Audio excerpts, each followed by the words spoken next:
galera, seja bem-vindo a mais um episódio do Saúde em Primeiro Lugar, esse podcast onde a gente se propõe a falar de saúde no seu aspecto mais amplo, desde saúde física, saúde mental, saúde financeira, saúde profissional, para todos aqueles que querem buscar uma vida com mais qualidade. Sempre trazendo convidados que vão agregar e trazer coisas que eu tenho certeza que vai ser interessante para vocês.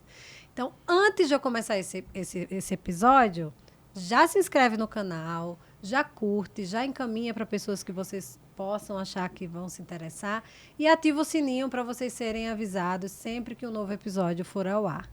Hoje eu estou aqui com o meu professor, coordenador do curso de pós-graduação de Medicina do Estilo de Vida do Einstein, Fábio, que eu tenho a honra de ter aqui como convidado. Já quero te agradecer pela presença, por disponibilizar o que você tem de mais precioso, que é o tempo. E eu vou ler rapidinho aqui uma mini bio que não tem nada de bio. A gente até tirou umas coisinhas que não são menos importantes, mas a gente vou tentar simplificar aqui, depois você se apresenta da forma como você preferir. O Fábio é biólogo, consultor em mudança de hábito e promoção de saúde, com especialização em medicina comportamental pela Unifesp e em medicina integrativa pelo Einstein, formado em Health Coach pela Duke University, nos Estados Unidos, e Coach ontológico pelo Instituto Apana, formado em Mindfulness pela Breathworks, na Inglaterra. Tem treinamento em Self-Compassion Meditation, mediador de conflito pela Mediativa é isso. Terapeuta integrativo e coordenador da pós-graduação em Ciência do Estilo de Vida e Coaching em Saúde pelo Hospital Albert Einstein, que é a pós-graduação que eu estou fazendo neste momento. Então, de novo, seja bem-vindo e fique à vontade para se apresentar para além do que você faz. Obrigado, Manu. Prazer enorme estar aqui. Muito obrigado pelo convite. Eu acho que essas iniciativas são fundamentais para a gente começar a divulgar o que a gente entende que é a forma mais, pelo menos até onde a gente sabe, mais adequada para a gente conseguir estimular a promoção de saúde, que é diferente de prevenção. Né? Então a gente fala, promoção de saúde é medicina preventiva, ninguém se previne da saúde, né? Sim. A ótica é outra, a medicina preventiva ainda olha para a doença e ela é sensacional. Mas a gente está falando de promoção de saúde, que é um pouco diferente, acho que a gente vai ter oportunidade para falar um pouquinho. Então, parabéns pela iniciativa. Eu agradeço, obrigada. E aí eu já faço a provocação, que é de todo mundo, todos nós temos algo a agregar na vida do outro. E a gente precisa usar o que a gente tem hoje, que são as redes sociais, que às vezes a gente fica meio assim, sem querer usar, para amplificar isso, para divulgar para mais pessoas, porque o que é bom precisa ser divulgado. Vou aceitar o puxão de orelha. Fábio, conta um pouquinho, assim, da sua trajetória, como que você foi parar no coach, antes de a gente falar e desconstruir todo esse preconceito que tem em torno da palavra coach. Tá. Bom, eu sempre quis fazer a faculdade de biologia, nunca pensei em fazer outra coisa, porque eu gostava muito. E fui muito xereta durante o curso, fiz em todas as áreas que era possível, né? Tanto a parte humana, animal, vegetal, biologia é um curso muito amplo, né? Então, ele dá a base para a gente entender esses mecanismos da vida. E foi um curso muito bonito, eu adorei. Fui trabalhar com animais silvestres, fiquei trabalhando com isso uns anos. Mas, de cara, o que mais me chamava a atenção era o comportamento animal, desde sempre. Então, animal na época, né? E aí, depois de uns anos trabalhando com isso, eu fui para fora, fui morar na Austrália um tempo. A minha intenção era estudar inglês e precisava estudar alguma coisa que eu tinha vontade, né? E não só ficar estudando gramática todo dia. E eu fui fazer uma formação em medicina tradicional chinesa depois de um tempo que eu estava lá. Acabei ficando vários anos, fui para ficar um ano, fiquei quase 4. E fiz essa formação. E ainda assim, falei, bom, e agora? Né? O que eu vou fazer? Vou voltar para o Brasil, voltar na biologia, vou voltar e vou tentar outra coisa. E acabei tentando, dentro da medicina chinesa, e as portas foram se abrindo.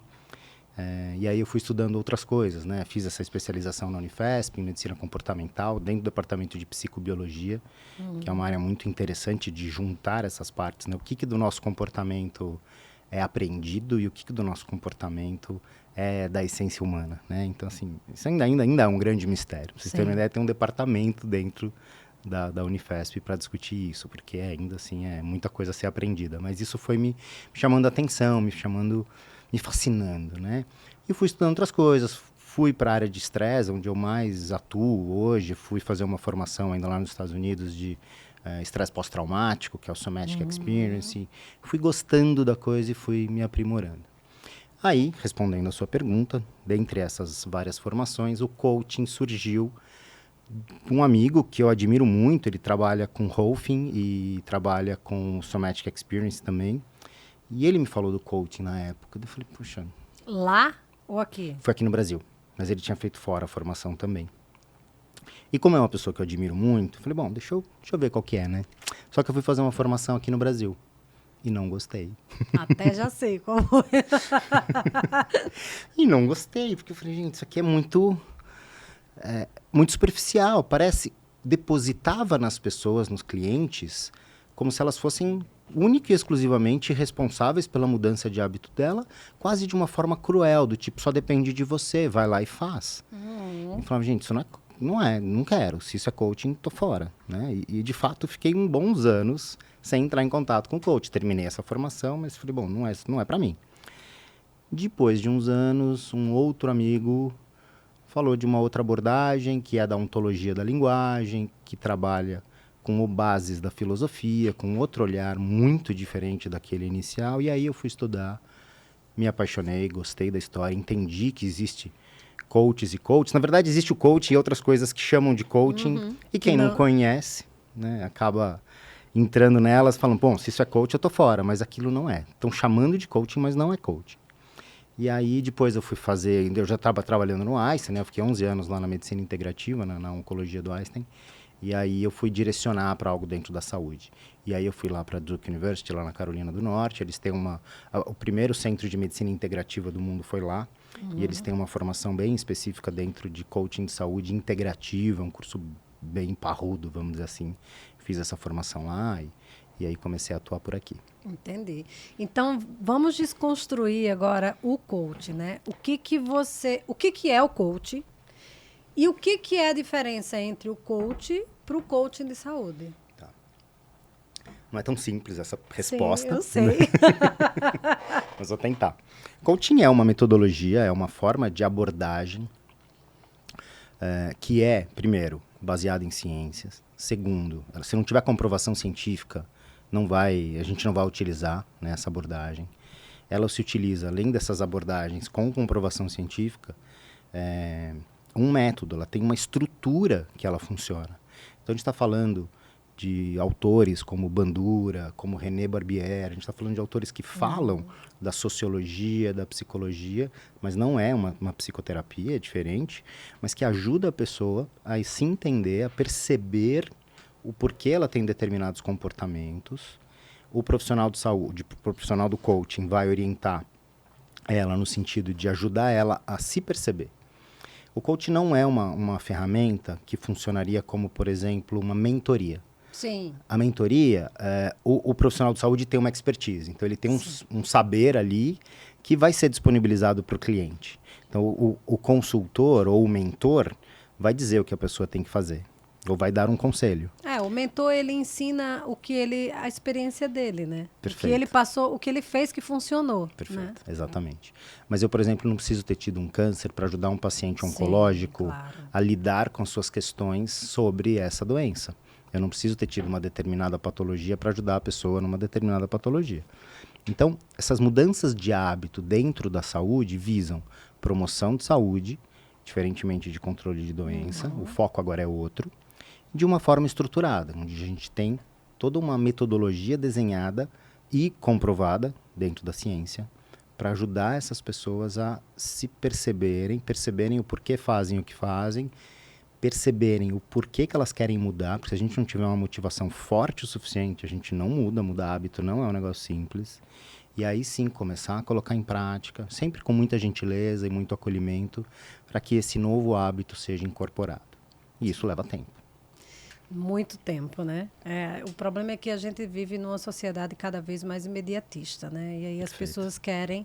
É por isso que a maioria das pessoas que estão tentando mudar hábitos, elas desistem no meio do caminho, né? Elas ficam bem ali naquele meio do caminho, porque começam pelo meio, ao invés de começar pelo começo, né? E quando você começou a trabalhar, né, com coaching em saúde, né, atendendo pessoas para esse processo de mudança de hábito, e eu tô cada vez mais apaixonada. Na verdade, eu já fazia isso sem metodologia. Quer dizer, eu criei uma metodologia baseada no que eu tinha, mas que eu não chamava, nunca atendi como coach, porque eu sempre entendi o que era o coach e eu atendia como mentoria. Porque, no meu caso, eu passei por um processo e, através dessa experiência, sim, eu quis ensinar isso para outras pessoas. Então, de fato, era uma mentoria. Sim, de fato, era uma mentoria. Eu sempre chamei de mentoria. Mas agora eu estou cada vez mais apaixonada pelo coach e ajudar as pessoas a, de fato, mudarem os hábitos, né? O que você mais percebe qual é a maior dificuldade das pessoas? Em que é na consciência, falta a conscientização de perceber que precisa mudar, é no fato, no processo de mudança em si? Quais são as maiores dificuldades que você enxerga nas pessoas que te procuram? Tá. E aí, já engatando, como que as pessoas te procuram? Como elas chegam até você? Tá. É difícil generalizar, porque tem pessoas que estão num lugar, numa fase que a gente chama dentro de uma estrutura metodológica que a gente chama de modelo transteórico. O modelo transteórico, ele ajuda a gente a identificar qual fase desse modelo a pessoa está. São fases da mudança. Então tem lá, você sabe disso. A pré-contemplação... Tô fingindo que não sei. Se você fizesse uma carinha de... Quê? Eu ia me questionar como coordenador e professor da pós, né? O modelo transteórico mostra fase de pré-contemplação. Por exemplo, as pessoas não percebem que precisam mudar. Então, tem muitas pessoas que estão ali, vivendo a vida bem, falam, não, tá tudo bem, sempre fiz dessa forma, nunca fui acometido por um mal-estar ou algo do tipo.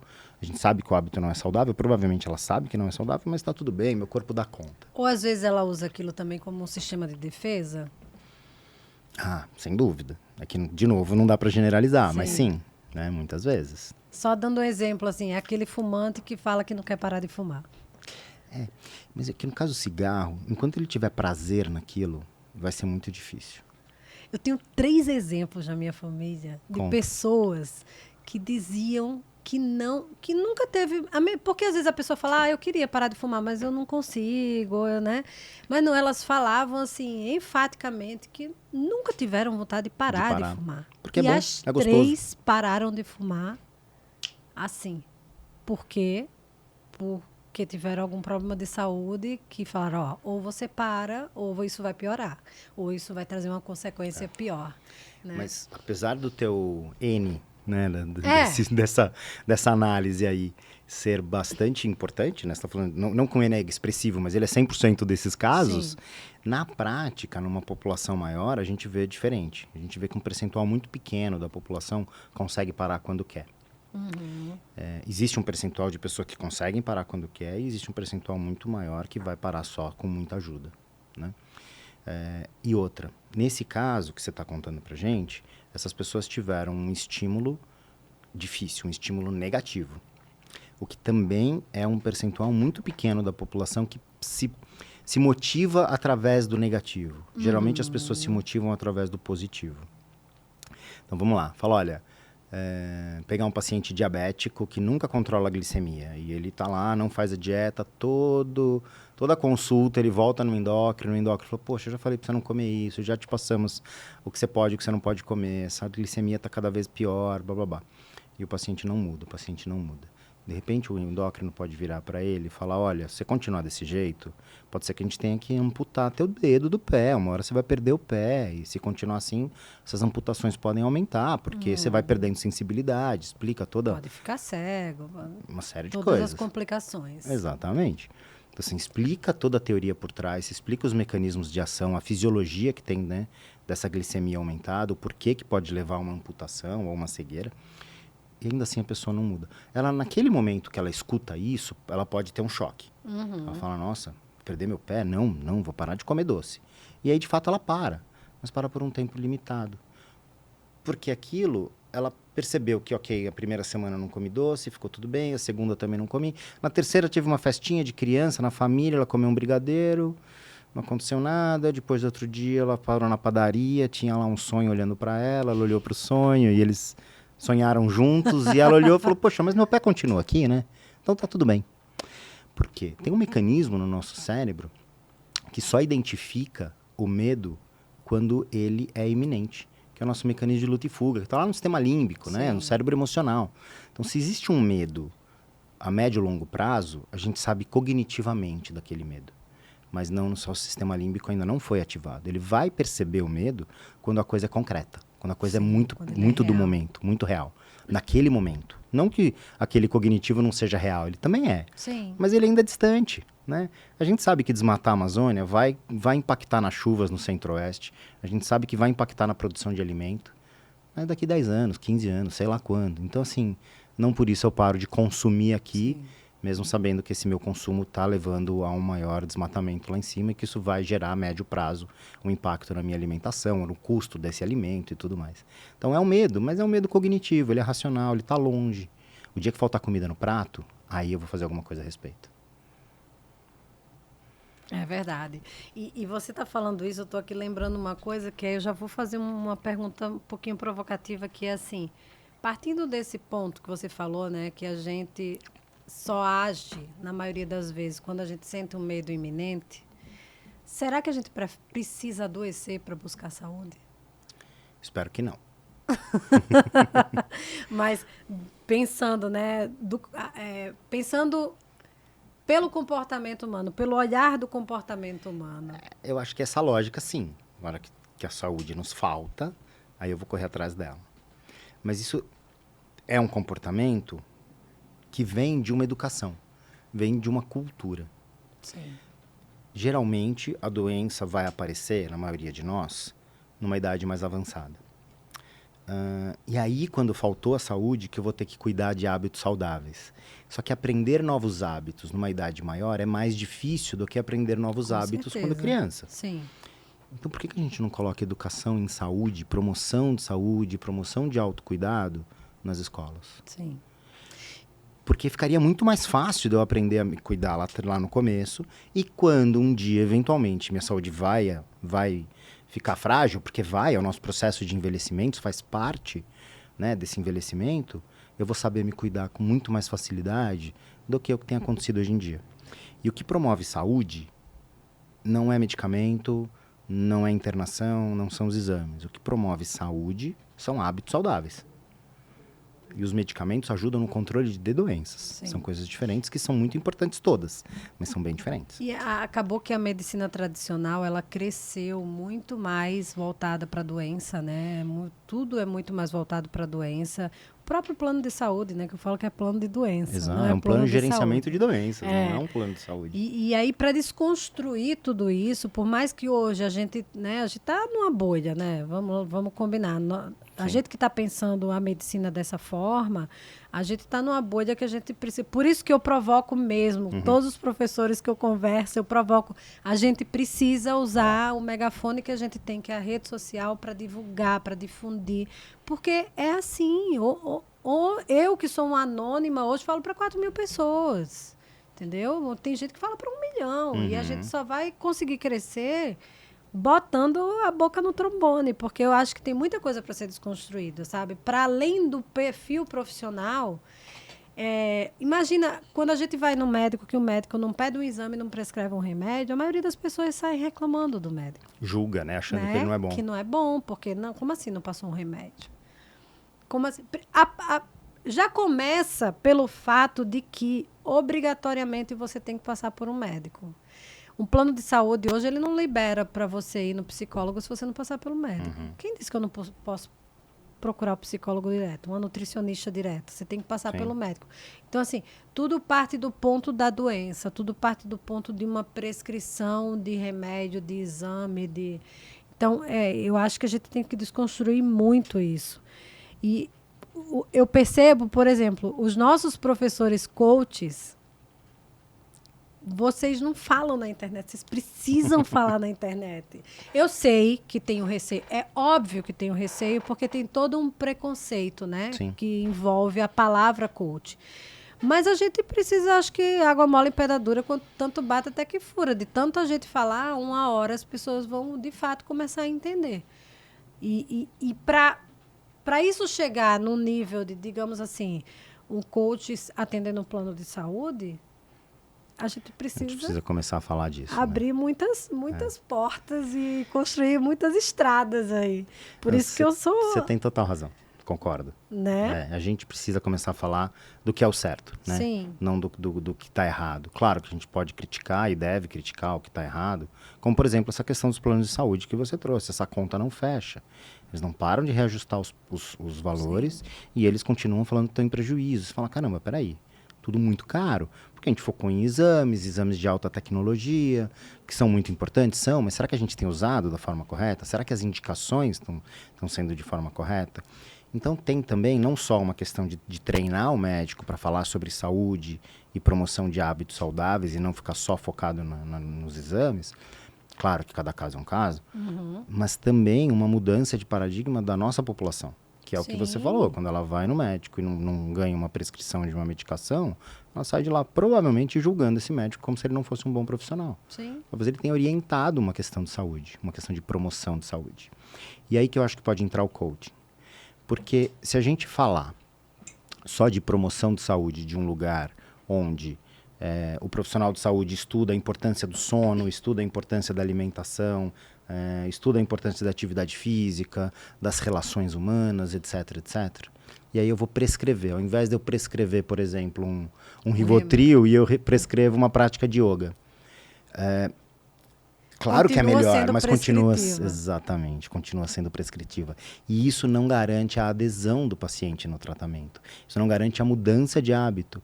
Então, falar sobre promoção de saúde, orientar hábitos saudáveis é importante. Mas se você não souber como fazer isso, você não garante que esse teu paciente vai fazer. Sim. Ele provavelmente vai buscar a pílula mágica no próximo profissional que estiver disposto a dar um Rivotril para ele. Sim. Estamos usando aqui a palavra desse medicamento para entender de uma forma geral, mas... Tá lá, um relaxante muscular ao invés de ir para uma atividade física, seja lá o que for. Sim. Então, a própria população precisa entender que ela é coparticipante dessa mudança. Isso não é algo simples, não é algo rápido. Muitas dessas mudanças vão passar por políticas públicas. A gente está falando de educação de uma massa. Então, a coisa é maior do que a gente tá olhando. E aí, puxando um pouquinho o olhar para a ontologia da linguagem, a gente lembrar do que é essencial na nossa... somos seres linguísticos, né? O ser humano é um ser linguístico. Então, quando a gente está educando as pessoas, isso é muito importante a gente levar em consideração. Tem um ponto da nossa Constituição que diz o seguinte: saúde, um dever do Estado, um direito de todos, um direito do cidadão. E um né? dever do Estado. Exatamente. Acho lindo, maravilhoso, por um lado. Por outro, essa frase dá a entender que o único responsável e quem é que tem que me dar a saúde é o Estado. E não eu, como pessoa, como cidadão, tenho que buscar a minha saúde. Isso é um dever do meu Estado, ou seja, eu fico num lugar passivo. Sim. Então a gente precisa começar a trazer reflexões mais profundas sobre tudo isso. Você falou de saúde pública, né? É interessante, eu trabalhei no programa Saúde da Família e mesmo a gente sabendo que o Brasil tem um programa de prevenção maravilhoso, Sim. A gente imagina ter o coaching dentro de um programa de saúde da família, né? Ainda assim é tratar a doença, porque no programa de saúde da família ainda é a doença, porque é o hipertenso, é o diabético, são as crianças com as infecções respiratórias, né? Então ainda é a doença. A gente a gente promove saúde só, beleza, tem algumas, né, coisas educativas, palestras, mas não tem um trabalho como, por exemplo, o coaching poderia fazer. Né? Tem uma palavra que eu provoco os alunos na pós, que é a salutogênese. Quem já ouviu falar nesse termo? E ali a gente está falando de uma pós-graduação exclusiva para profissionais da saúde. Ninguém conhece esse termo. A grande maioria dos alunos nunca ouviu falar. Eu nunca tinha ouvido falar. Em todas as pós. Você fala um profissional de saúde que não sabe falar de saúde. Ele sabe o quê? Olhar para a doença. Ele foi treinado para isso. Ele é treinado a dar respostas. Ele não é treinado a escutar. Ele tem que dar resposta. E aí, somado a isso, um sistema que massacra o profissional, né? Que dá ali 5, 10 minutos para ele fazer uma consulta, ele tem que associar ali 2, 3 palavras-chave que o cliente dele, que o paciente falou ali na narrativa do problema, encaixotar no que ele já conhece, deduzir qual é o diagnóstico e pum, vamos pro próximo. Então tem muita coisa errada que a gente precisa rever. Isso é muito mais barato promover saúde do que tratar doença. Então, poxa, né? Estamos atrasados nisso. Muito atrasado, né? Você falou isso, né?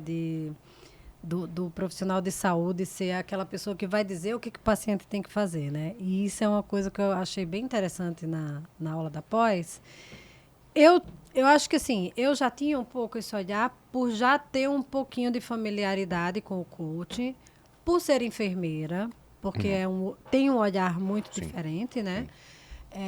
E eu vejo o quanto é difícil para os médicos, principalmente, quando você fala assim, vocês têm que sair do lugar da autoridade, de achar que é você que vai dizer o que é certo, para o lugar da parceria, de vamos juntos construir o que é possível dentro da sua realidade, dentro do que você... Perfeito. Né? Então, eu queria que você falasse mais um pouquinho justamente sobre esse atendimento, como é esse processo, da coisa da escuta. E, ó, eu estou falando de... Eu sou uma pessoa que sempre fui muito...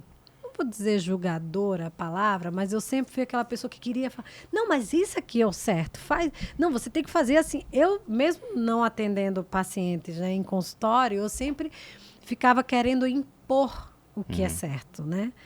Então, conta um pouquinho mais detalhado desse atendimento. Como é esse processo? Para ver se as pessoas entendem vamos de uma lá. vez por todas. Vou tentar. Pegando o gancho em cima do que você trouxe, de que a gente tem o hábito, talvez, de orientar o outro no que ele deve ou não deve fazer, isso tem várias camadas aí nessa história. Primeiro, tem uma vontade legítima de ajudar o outro. Mas a gente esquece de considerar o outro.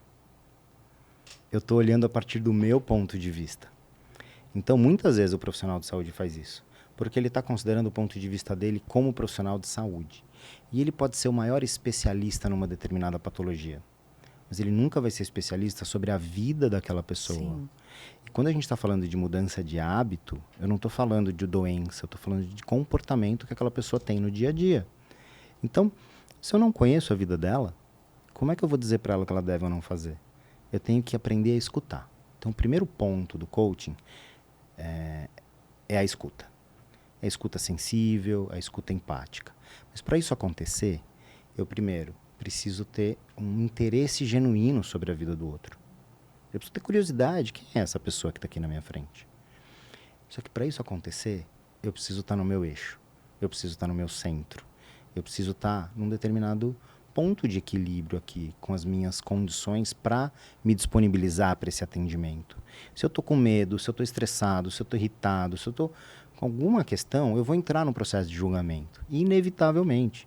Mesmo no nosso centro, num lugar calmo, a gente vai julgar. Então, imagina quando a gente não está nesse lugar. Então, o centramento é fundamental. Tempo para isso é fundamental. Então, não dá para a gente fazer coaching numa sessão de 15 minutos. Interesse genuíno no outro, saber fazer perguntas e saber escutar. Escutar é, para mim, a conversa essencial, é o ponto-chave dessa estrutura do coaching. Porque a principal ferramenta é a fala do cliente, né? Exatamente, exatamente. Você vê, quando o paciente vai para uma consulta, até no pronto-socorro, a não ser que ele esteja inconsciente, de resto, ele chega com uma narrativa pronta. Se o profissional de saúde não deixa ele esgotar essa narrativa, que vai demorar ali 2, 3 minutos, ele não vai conseguir ir para uma camada mais profunda. Ele vai ficar naquele looping porque o paciente não está se sentindo ouvido, porque o médico está interrompendo. Tem vários estudos mostrando aí que, em média, a gente demora 40 segundos para interromper um paciente, né? Você fala, poxa, não dá para escutar um pouquinho mais? Deixa ele esgotar isso. Então, a partir da fala dele é que vem a próxima pergunta. Então, em cima do que ele disse, eu te faço uma pergunta para que ele reflita e vá para uma outra camada, e para uma outra camada. Vou dar um exemplo simples. O paciente chega dizendo que precisa de férias. Ou um cliente para mim no coaching chega dizendo que precisa de férias, está muito cansado. Então tá, a necessidade dele é férias, certo? É o que ele falou, Sim. Preciso de férias. Mas vamos lá, por que você precisa de férias? Porque eu estou muito cansado. Então, tá bom. Então, o que você chama de necessidade é uma estratégia.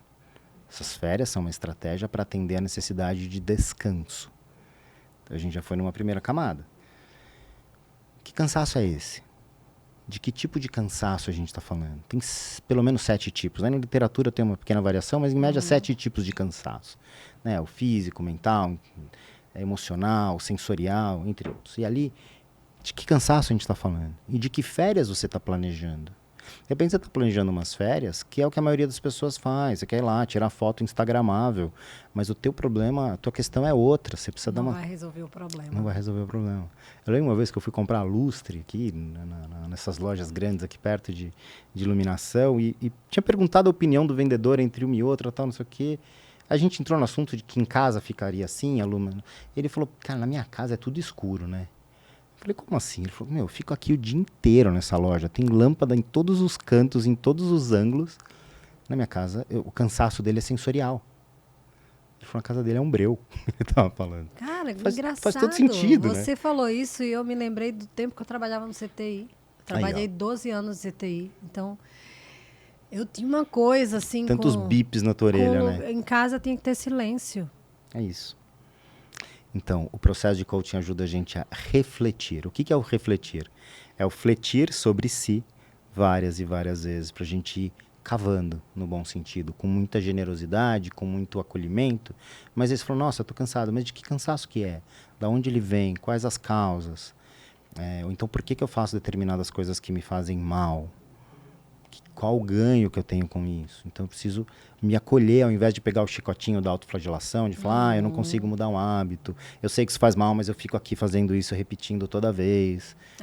Eu não vou sair do lugar, né? E o profissional, né? Eu, assim, de novo, nunca atendi, mas eu tinha essa tendência de meio que querer jogar a culpa na pessoa, né? De falar assim, mas vai, ó. Só depende de você. Eu tenho 2 amigas, assim, das minhas melhores amigas que fumam. E eu ficava cutucando elas, sabe?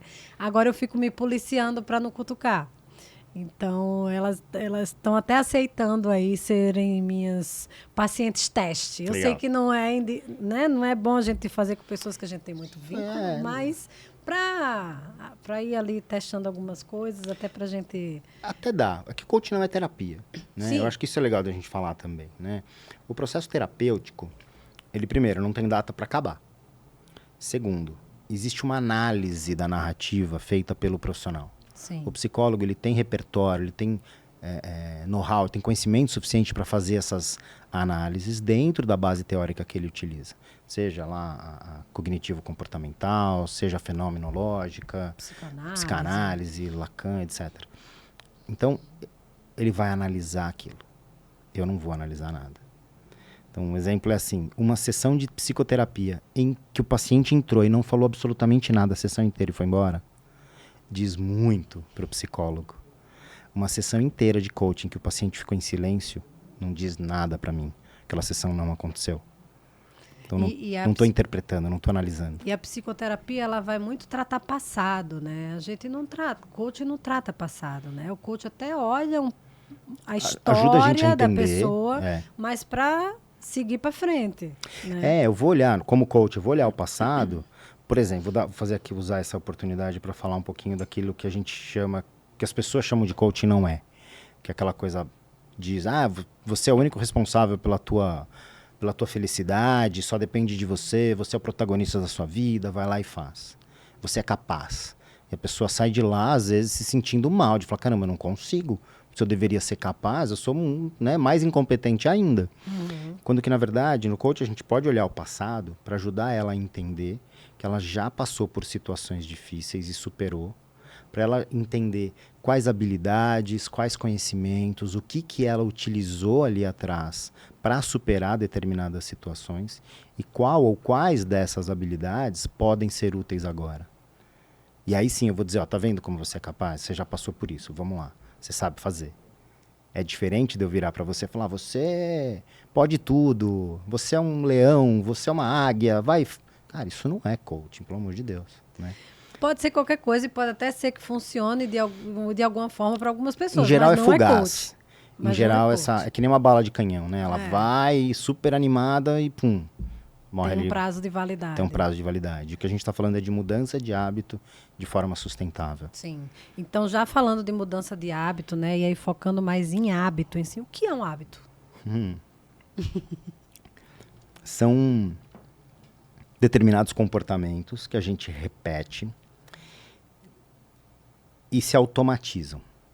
Por que eles se automatizam? O corpo, principalmente o cérebro, é uma grande maquininha de guardar energia, não de gastar energia. Na natureza, a gente não sabe quando vai ser a nossa próxima refeição. Nosso sistema límbico, que é muito responsável pelas nossas ações, ele não sabe que tem uma despensa ali ao nosso acesso, uma geladeira cheia, uma vendinha, um mercado, etc. Então, como a gente não sabe disso, a gente está o tempo inteiro, mesmo que o teu cognitivo saiba, mas o inconsciente não sabe, né? O teu sistema límbico não sabe. Então, ele está o tempo inteiro guardando energia. Por isso que para academia, começar um exercício físico, eu dei o exemplo de academia, mas podia ser qualquer prática de atividade física, é tão difícil. Porque teu cérebro está falando, não faz isso, não gasta energia, pelo amor de Deus, a gente tem que guardar energia. Ele entende que isso é contraproducente, né, no começo. Então, ele guarda energia o tempo inteiro. Como que ele guarda energia? Automatizando determinados comportamentos.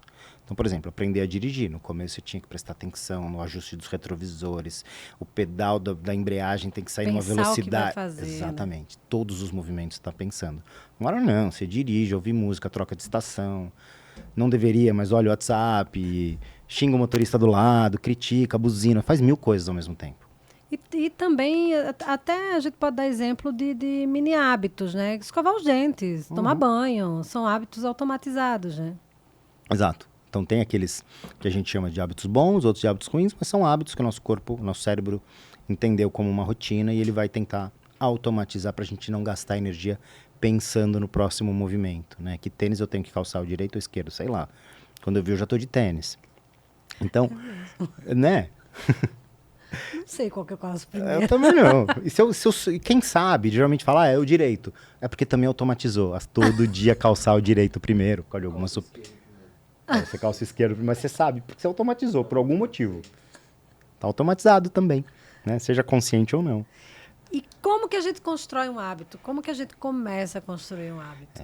Ainda bem que a gente tem uma coisinha chamada neuroplasticidade, né? Que é a capacidade de moldar as sinapses, os caminhos neuronais. Então, imagina assim. Imagina que você está numa estrada e você tem mato dos dois lados. Num dos lados, vamos supor seu lado esquerdo, tem uma trilha que você passa todo dia. E no seu lado direito, tem uma trilha que você passa raramente, mas está lá.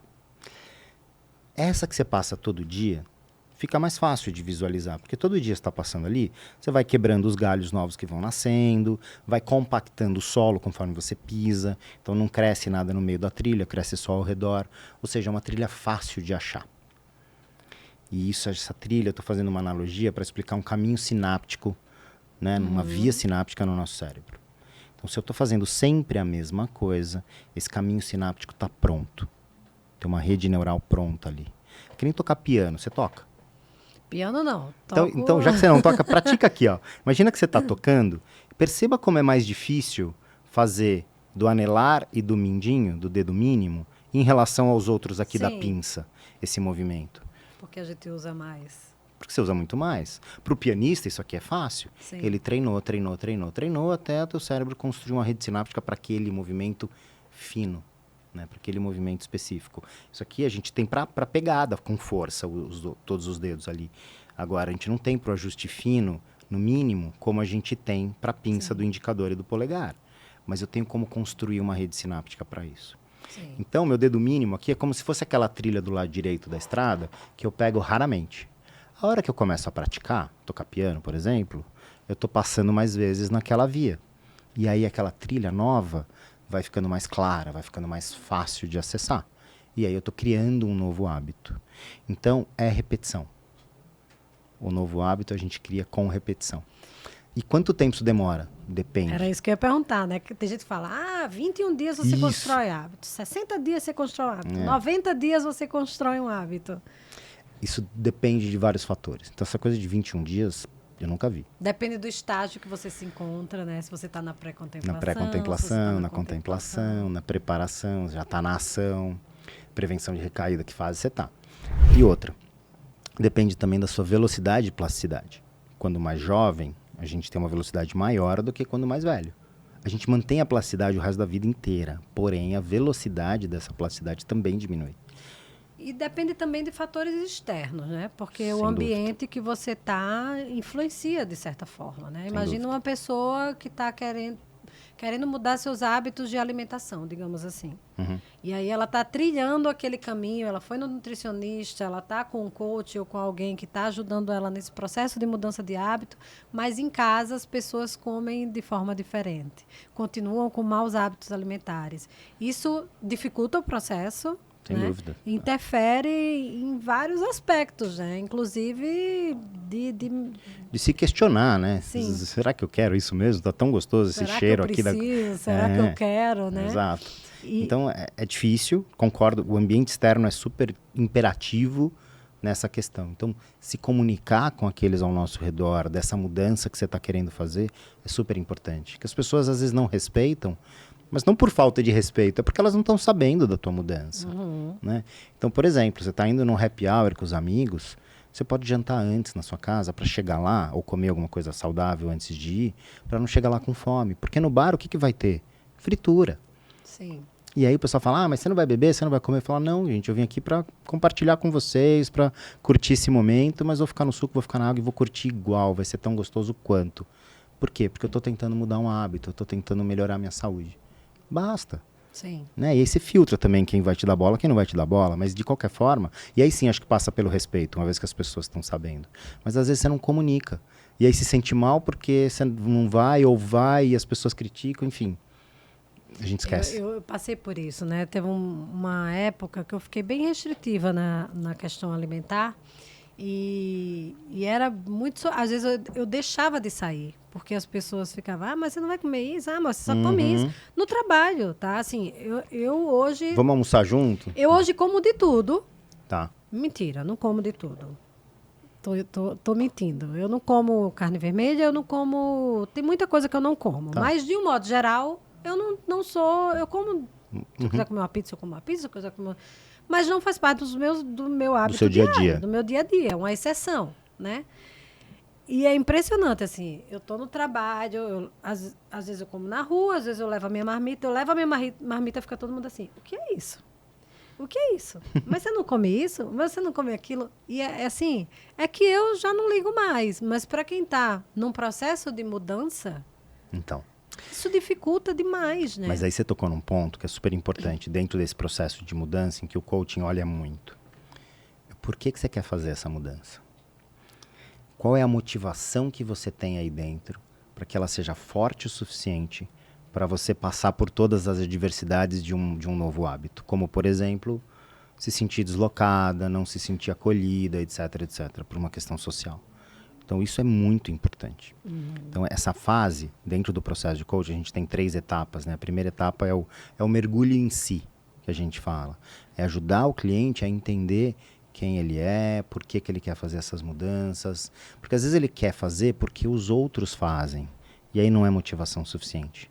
Vai ser fugaz. É porque a motivação, as pessoas se enganam achando que a motivação é de fora. Na verdade, a motivação é interna, né? É o teu motivo para agir, né? É o porquê que você quer fazer isso. Exato. O outro, ele te inspira, ele pode ser uma inspiração para você. Exato. Mas a motivação vem de dentro, né? É isso. Por que aquilo fez sentido para você? Por que estaria te motivando, né? Seja lá o que for. Sim. Então é esse olhar para dentro. E outra, a gente está falando de andragogia, né? Que é educação de adultos e não de criança. Apesar de ter muitos adultos que se comportam. É real. A é maturidade real, e né? idade não andam juntas necessariamente, né? Totalmente. Mas eu queria que a gente voltasse um pouquinho ali nas fases da mudança, do processo de mudança, né? Você começou falando da pré-contemplação. Fala um pouquinho mais para o leigo mesmo, assim, para ele entender um pouquinho de cada fase, para ver se ele consegue identificar em que fase ele se encontra, porque eu acredito que a pessoa que está assistindo esse podcast, que vai assistir esse podcast, ela tem interesse de saber mais sobre mudança de hábito, sobre como ela pode mudar o hábito. Então, eu acho que ela identificar em que fase ela se encontra? Ou fala, eu tô por aí, eu quero mudar, mas eu não consigo. Eu sempre começo e paro no meio do caminho. Então, sem atropelar, começa ali do começo. Fala um pouquinho sobre cada uma dessas fases. Então vamos pegar o... Só uma coisa, Gabriel, o relógio não tá funcionando. A gente tá com quanto tempo? Tá, beleza. A gente passa muito rápido, mas mentira. Vamos lá. Você edita e transforma isso em 20? Não, claro que não. Vamos lá. Bom, então, vamos pegar o modelo transteórico como alicerce aí para essa conversa, que eu acho que ele é bem didático. Então, tem a fase de pré-contemplação, onde o nosso cliente ou paciente não percebe a necessidade de mudança. Tem a fase de contemplação, onde ele sabe que ele precisa mudar, mas não consegue ainda partir para a ação. E dá para ficar anos nessa fase. Eu sei que eu tenho que perder peso, eu sei que não sei o quê, mas nunca faz. Depois dele sair da contemplação, entrar na pré-contemplação, e saindo da pré-contemplação e começar a ação... Contrário. Pré-contemplação, contemplação para ação. Você falou da pré-contemplação para ação. Desculpa. Exato. Pré-contemplação para contemplação e de contemplação para ação. Tem uma fase muito importante que é a preparação. Sabe aquele paciente que começa um determinado... Vai lá, começa a ir para academia e para. Começa para academia e para. Começa e para. E fica nesse... Ou naquele efeito sanfona. Perde peso, ganha peso. Perde peso, ganha peso. Que é onde está a maioria das pessoas, né? Acho que talvez.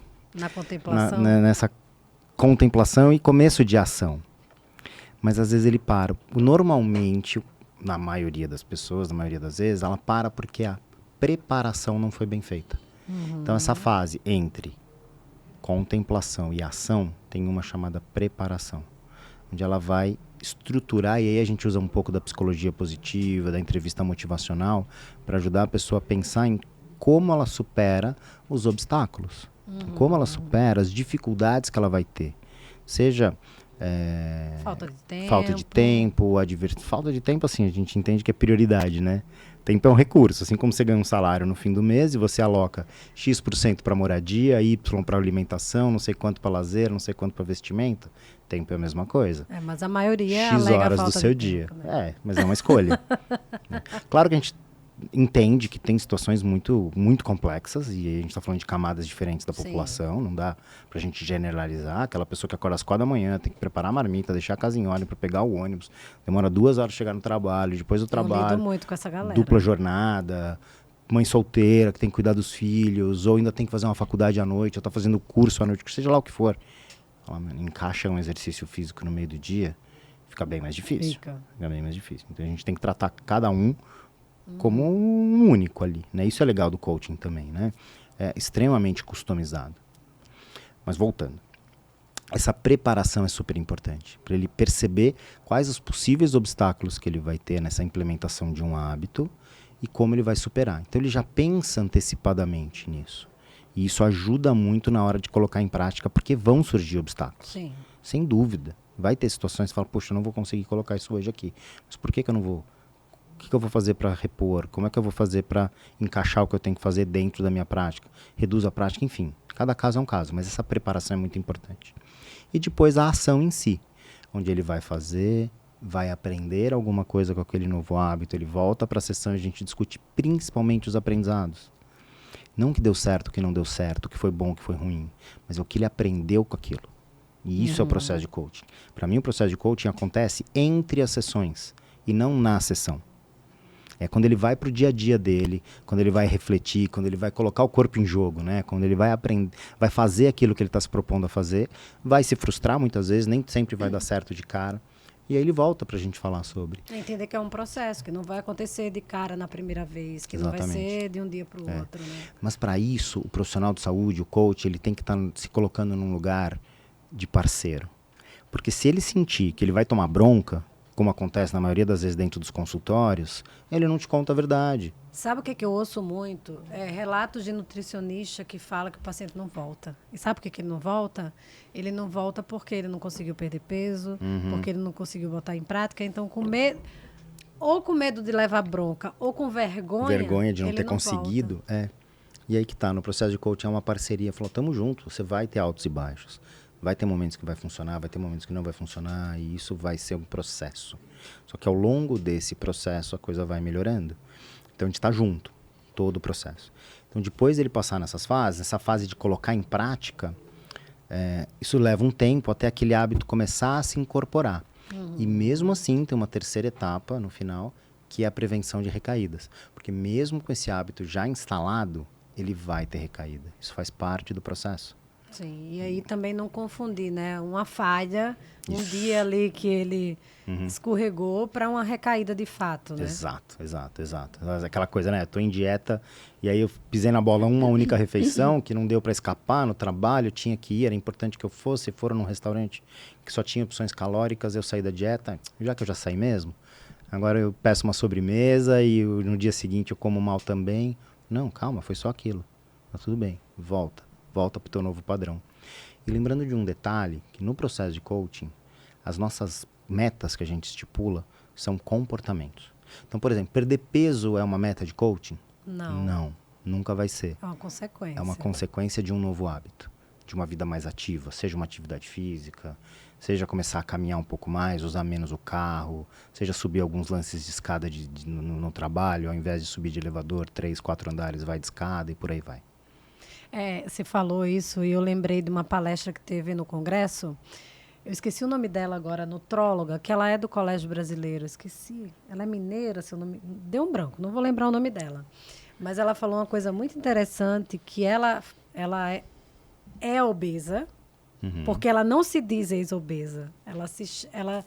Ela se diz como obesa de peso controlado. Tá.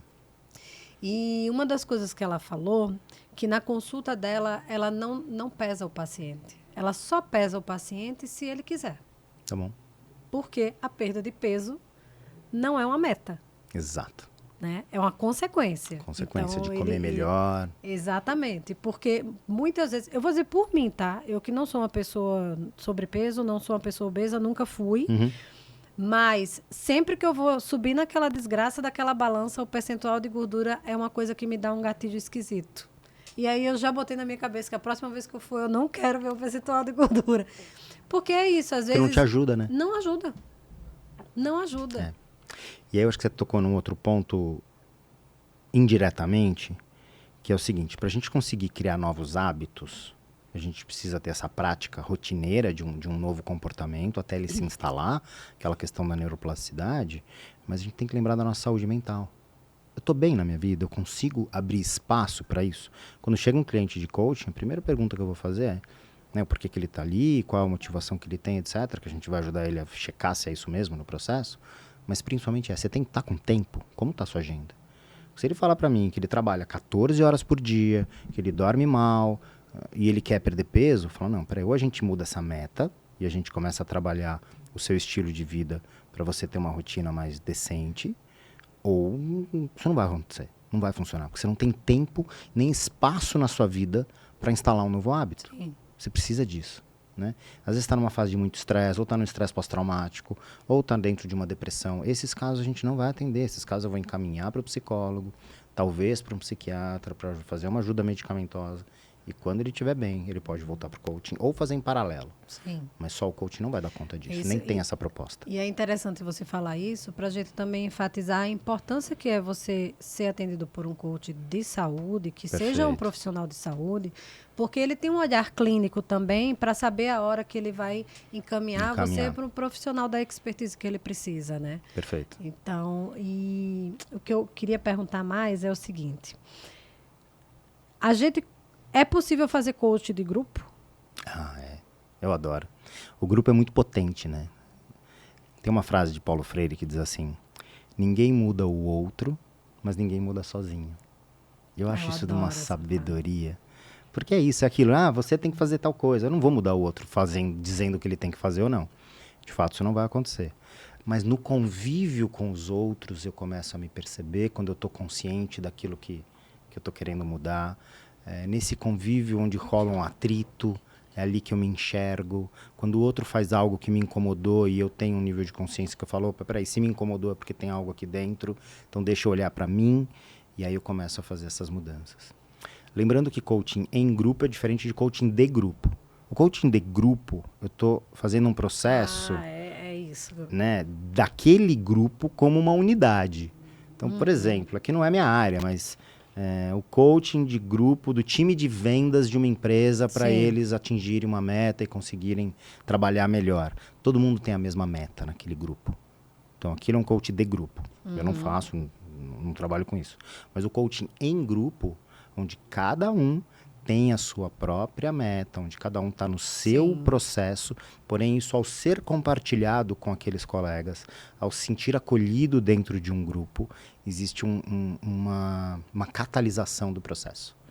Eu percebo que eles andam mais rápido do que individual. E quando você faz um atendimento com um paciente, você faz um processo de coach com o paciente, existe, isso me ocorreu agora, eu nem tinha pensado nisso. Existe algum momento que você pode envolver a família no processo, mas assim, envolver que eu falo assim, de repente, sei lá, você está lidando com um adolescente. De você trazer um pai ou uma mãe numa dessas consultas ou não? Como que funciona isso? Você vai lidar com uma criança, que é uma pessoa de menor. Como que funciona? Tá. Eu não trabalho com crianças, eu só trabalho com adulto. Então, eu acho que o processo de coaching poder acontecer, o paciente tem que ter um nível de maturidade muito bom e também de autonomia. Porque uma das metas do coaching é ajudar a pessoa no processo de aprendizado sobre ela, então é ganho de consciência.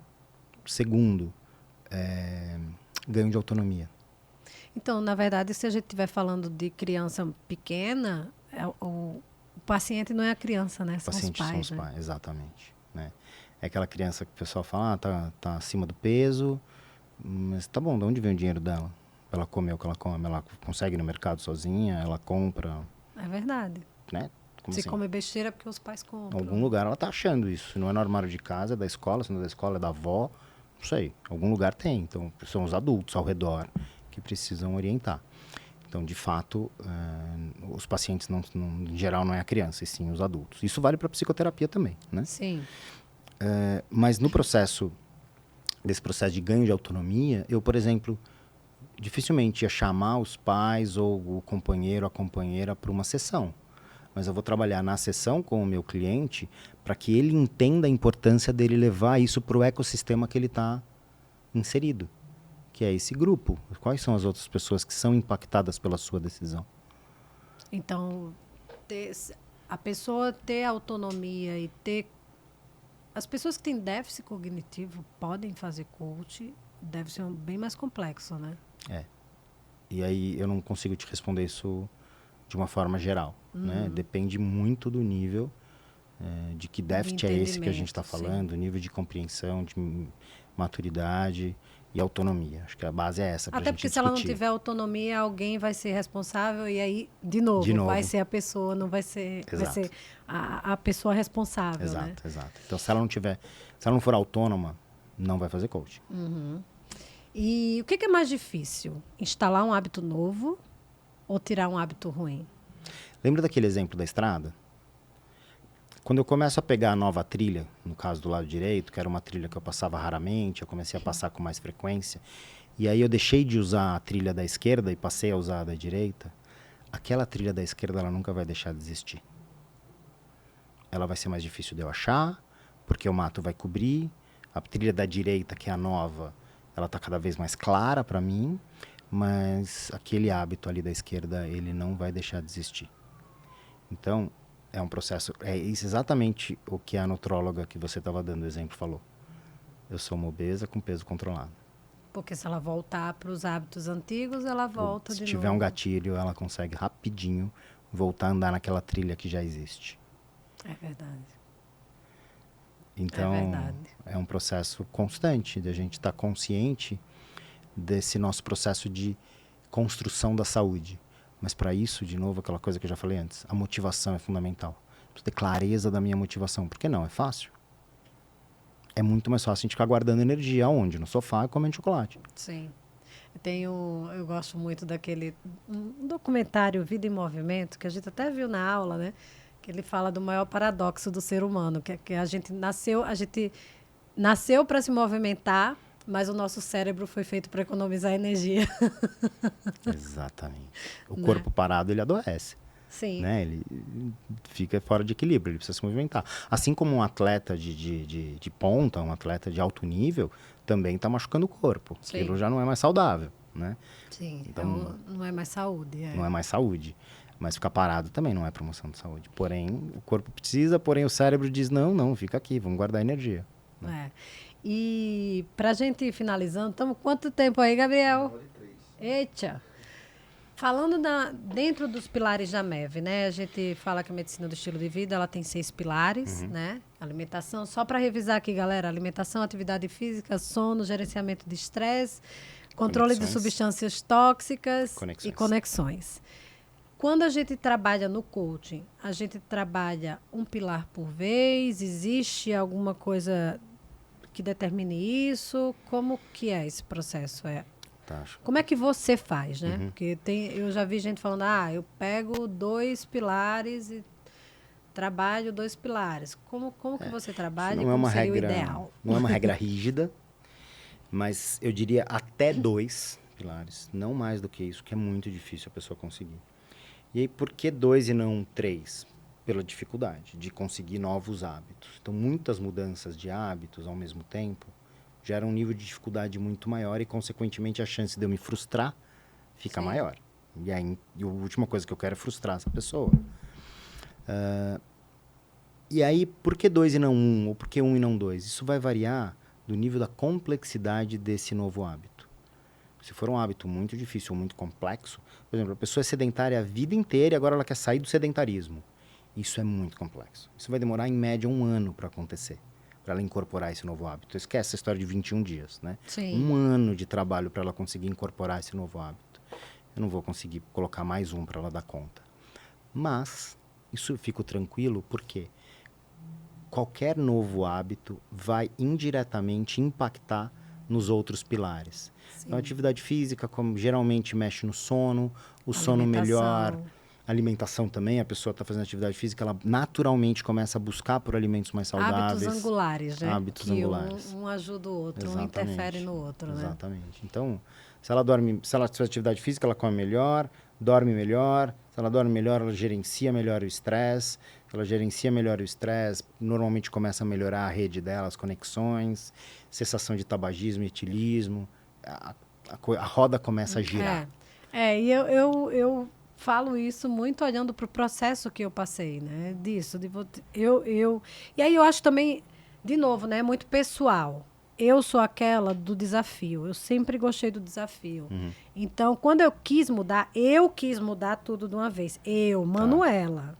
Porque eu fui entendendo. Falei, cara, não, calma aí. Eu preciso disso, preciso disso, preciso disso. Não foi tudo ao mesmo tempo. Isso. Mas foi uma coisa que aconteceu muito espontaneamente comigo. E é muito interessante porque eu fico vendo tudo isso que eu estou estudando e isso aconteceu comigo de forma muito espontânea. Por quê? Eu falo que tudo começa pelo autoconhecimento. Exato. Eu tinha uma doença autoimune que eu estava negligenciando, essa é a palavra. Chegou num dado momento que eu não estava me aguentando. Eu era aquela pessoa que só reclamava, não que eu tenha deixado de reclamar, gente, eu ainda sou reclamona, mas mudei o padrão da reclamação. Eu era muito irritada, eu falei, cara, eu preciso fazer alguma coisa, não tá bom, não tá bom, não tá bom. E aí veio uma influência externa, que foi um amigo que falou assim, vamos para yoga. Você vai gostar da yoga, porque eu tenho uma questão de doença autoimune que é reumática, e que eu sentia muitas dores, vamos para yoga. E aí eu fui para yoga buscando uma melhora física e eu acabei mergulhando num processo de autoconhecimento que foi transformador na minha vida. E aí eu fui, não, agora peraí, agora eu quero melhorar minha alimentação, agora peraí, agora eu posso voltar a correr, agora peraí, eu preciso ir para terapia. Então eu falo que eu dei um choque de ordem na minha vida e não foi tudo ao mesmo tempo, mas foi tudo no mesmo momento de vida, sabe? E eu nem lembro mais porque que eu comecei a falar isso.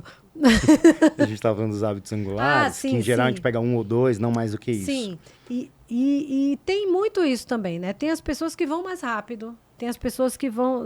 tem que ser, de fato, um por vez. Isso. Tem gente que fala, não, vamos embora, vamos fazer isso aqui. Mas eu acho que aí, disso que você está trazendo, tem um aprendizado importante que é assim, começa pelo que tiver mais fácil. Sim. Mas eu preciso perder peso. Tá, mas o que mais você precisa fazer?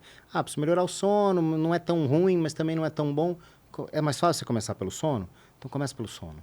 Que é menos desafiador. Que é menos desafiador. Aumenta o teu nível de confiança sobre a capacidade de fazer um novo hábito, né, de mudança. E, além do mais, ao dormir melhor, você está mais descansado você vai ter mais disposição talvez você consiga fazer exercício. Sim, com certeza. Então, vai pelo que está mais fácil. Eu brinco na aula assim, vai pela porta que está aberta. Não arromba uma porta no teu paciente só porque você acha que ele precisa fazer tal coisa. Ele vai chegar nesse lugar que você está visualizando, ele ainda está na pré-contemplação, ele ainda não enxergou a necessidade dele mudar aquilo, mas uma hora ele vai, né? Eu já tive casos da pessoa vir procurar para perder peso e notoriamente ela precisava mexer na questão do etilismo, que ela bebia muito. Tentei uma vez, tentei duas, não tive abertura, não ressoou o tema do etilismo ali. Deixa, vamos no que ele quer. Ele queria perder peso, a gente começou a trabalhar o sono, porque ele dormia mal. Depois do sono ele foi para atividade física, depois da atividade física ele começou a pensar. Aí ele se tocou que o etilismo estava atrapalhando a atividade física. E aí ele foi para o etilismo. Isso faz me lembrar, eu tive uma turma de mentoria com 4 profissionais de saúde. Eram 3 enfermeiras e uma médica. E no meu livro, que esse aqui já é seu... Obrigado. Eu falo de 4 pilares. Uhum. Que eu comecei a perguntar para as pessoas o que era qualidade de vida para ela. Porque para mim pode ser uma coisa, para você pode ser outra, apesar de existir um conceito pré-definido. Não, mas né? perfeita a tua abordagem, porque é individual. E aí as pessoas falavam assim, qualidade de vida para mim é ter mais tempo, para curtir mais, para viver melhor. Ter qualidade de vida para mim era ter mais grana, para poder ter liberdade de escolher.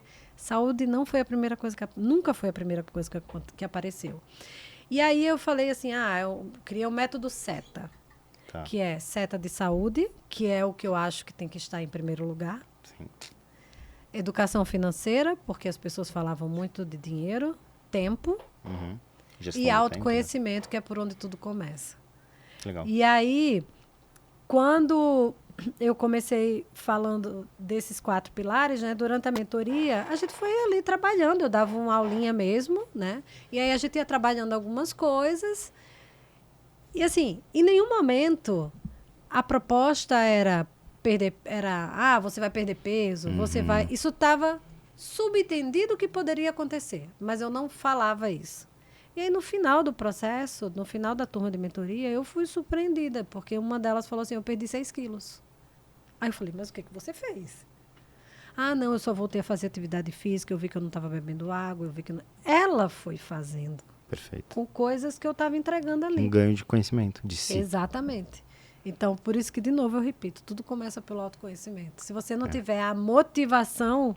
Perfeito. Mas para isso você precisa se conhecer, entender por que você quer fazer tal coisa, qual ganho que você tem com aquilo. Porque vai ser difícil, né? Então, eu acho que esse processo, sim, passa pelo autoconhecimento. Lembrando que isso não é terapia, sim, mas pode ser terapêutico nessa história de ganhar conhecimento sobre si. Né? Assim como diversas atividades que a gente faz na vida é terapêutico. Não é terapia, mas é terapêutico. Exatamente, né? E o coaching é uma ferramenta muito legal para isso. Infelizmente, no Brasil, caiu nesse lugar pejorativo. Por que isso aconteceu? Eu acho que algumas instituições, talvez por má interpretação dos processos americanos, porque o coaching nasce da terapia cognitivo-comportamental lá nos Estados Unidos. Então, dentro desse olhar da terapia cognitivo-comportamental, que olha do aqui para o futuro, olha para o hábito que você faz ou por que você faz, pouco dela vai olhar para trás, né? Olha também, mas muito menos. O coaching nasce com essa intenção de ser algo muito mais objetivo dentro do processo terapêutico da cognitivo-comportamental, uma meta curta, e trabalhar essa mudança de hábito. E eu acho que por má interpretação. Como, por exemplo, essa história da automotivação. Tem uma teoria de um grande estudioso que fala da automotivação. E aí a gente pega um pedaço, a gente pinça uma fatia que é mais fácil de olhar e falar, olha, você é capaz de se automotivar. Mas cadê toda a estrutura da automotivação? Não, você que é responsável por si. Talvez somado a isso, a uma questão mercadológica de vender isso como algo tipo, muito mais fácil, quase que abre uma latinha de refrigerante e toma, tô aqui teu coaching, só depende de você, vai lá e faz, eu vou te ajudar. A gente caiu nesse lugar de gente fazendo besteira e chamando de coaching, o que não é coaching, né? Vou dar um exemplo. A gente tem o termo instituto, por exemplo. Quando você tem uma terminologia dessa, a gente parte do princípio que essa é uma instituição neutra e que ela está ali para gerenciar, ela está ali num guarda-chuva maior para olhar pelas outras instituições, para regulamentar tudo isso. Então a gente dá uma credibilidade para esse indivíduo, né, para essa associação, ou para esse, né, Associação Brasileira de não sei o quê, Instituto Brasileiro de não sei o que lá. Mas para ela ser neutra, ela não poderia vender curso. Você concorda? Então, a partir do momento que ela vende curso, ela não tem essa função regulatória, mas ela tem a credibilidade que o nome dá a ela. Então, tem uma questão mercadológica muito grande ali, né? Então, no Brasil, a gente tem que tomar cuidado com isso. Nos Estados Unidos, você promete uma coisa e não faz, você vai ganhar um processo. No Brasil, não. A coisa fica muito solta. E não tem uma regulamentação da profissão. Existe um movimento, né, para que isso aconteça. Eu espero que aconteça em breve. Acho que vai acontecer e eu acho que tem que sim que ser regulamentado, porque hoje você não precisa nem fazer um curso de coaching para se chamar de coaching, de coach. Você pode simplesmente abrir lá uma plaquinha e botar na porta da sua casa. Imagina a bagunça que isso vira, né? Então, assim, tem uma questão ética da nossa população, tem 1000 questões aí envolvidas. Então, sem falar dos cursinhos de coach que tem aí. De fim de semana. Online, de fim de semana. Que base teórica, na pós a gente fica um ano falando sobre coaching. Um ano falando sobre mudança de hábito, um ano falando sobre construção de novos hábitos, um ano falando de escuta, de presença, né, de automatismos da nossa mente, por aí vai. Quanto de formação desse profissional a gente conseguiria fazer num final de semana? Nada. Não, nada. Então, como não tem regulamentação, as pessoas fazem o que elas querem. Então, a gente tem que tomar cuidado com quem a gente vai... Eu tô com 6 meses de pós-graduação e eu tô assim, ai meu Deus, calma aí, vamos por aqui, vamos por aqui. E eu fico assim, mas eu de certa forma já fazia isso, então agora é só botar da forma correta. De uma estrutura... de uma estrutura correta, uma estrutura, né? melhor. Não diria correta, mas não que a que você fizesse não fosse correta. Talvez ela não fosse a mais otimizada. Sim. Tem uma outra forma de fazer um pouquinho mais... Já testada, vamos dizer assim, né? A gente já testou. Gente, quanto tempo temos, Gabriel? 2017. Chega, né? Você que manda, senão não vai ter ouvinte, né? Não vai ter eu ficaria aqui, ó, o resto da tarde, porque você sabe que eu fico até me policiando durante a aula, porque eu falo, meu Deus, eu acho que o povo deve me achar uma chata, porque eu vivo falando, vivo perguntando durante a aula. Mas, Fábio, no final, eu sempre faço a mesma pergunta para todos os convidados, que é, numa frase, assim, eu sei que não dá para simplificar algo complexo, mas numa frase, o que é qualidade de vida para você? Qualidade de vida para mim é conseguir ter liberdade de escolha. Então, galera, vocês já me ouviram falando muito isso, né? Às vezes a gente fica aprisionado aí pela correria que a vida moderna acaba impondo na maioria das vezes, né? Mas se a gente não quebrar esse processo, que não é gostoso de fazer, que não é, vai ser tranquilo, não é, mas que se a gente não fizer... A recompensa vale a pena. Pois é, com certeza. O Foucault, um filósofo francês, ele fala, autocuidado é liberdade. Por quê? Porque a hora que você está exercendo o seu autocuidado, você está exercendo a sua liberdade de conseguir escolher a não ceder aos desejos, a não ceder às facilidades, e sim se empenhar na sua forma de se cuidar. E eu digo mais, escolha. Não ceder ao que o outro quer que você faça. Né? Aprender a dizer os nãos da vida, que a gente tem tanta dificuldade de falar, né? Em geral, Tem todo um lugar aí da cultura cristã que olha a gente como, né, tem que ser bonzinho, mas a gente confunde bonzinho com bobinho. Putz, esse outro papo vai longe. Esse outro papo vai longe. E como que as pessoas te encontram, se quiserem marcar uma consulta? Onde é que as pessoas te encontram? Eu agora vou pentelhar para vocês usarem a rede social. Eu acho que eu tenho usado mais o Instagram, é o jeito mais fácil, é Fábio Romano Health Design, porque o design de saúde pode ser um outro papo, a gente pode marcar uma outra conversa sobre isso, que usa muito da ferramenta do coaching, mas eu também faço só o coaching, assim como faço outras abordagens das terapias integrativas, como práticas de gestão do estresse, né? Então, Fábio Romano, Health Design. Tá. Isso aí. E, gente, para quem ainda não me segue, me siga nas redes sociais, no Instagram, @ManoRios_AL. Também estou no LinkedIn como Manu Rios. E se você ainda não adquiriu o meu livro, adquira. Se não tiver um QR Code aqui na tela em algum lugar, vai ter um link na descrição da bio. Também está no link da descrição da bio do meu Instagram. E, mais uma vez, agradecer a sua presença, a sua disponibilidade de tempo para estar aqui com a gente batendo esse papo. De repente, a gente vai marcar outros aí. Eu fiquei interessada nesse negócio aí de Health Design. E, gente, não se esquece de se inscrever no canal, curtir, comentar, compartilhar, ativar o sininho para vocês serem notificados sempre que um novo episódio entrar no ar. E, mais uma vez, não esqueçam de colocar a saúde de vocês em primeiro lugar. Porque sem saúde a gente não chega em lugar nenhum. Obrigada e até o próximo episódio.